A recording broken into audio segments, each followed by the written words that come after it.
All right, well, here we go. I decided to get this party started. Right now what we're doing is we're back flushing the carbon filter. Okay, that carbon was dirty, full of dust. I haven't done nothing with it. So right now it's recharging.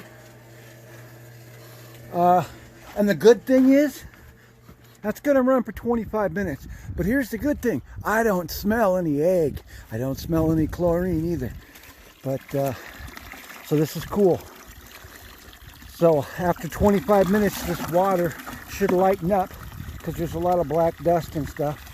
And then we'll, next day we're going to, I'll check the pH out of this. And then I'll adjust the water softener. And we'll see how that works. Anyway, that's it for now. Well, it's been about 10 minutes and she's coming out kind of clean here. I tasted it. It's still kind of eggy, but it's getting there.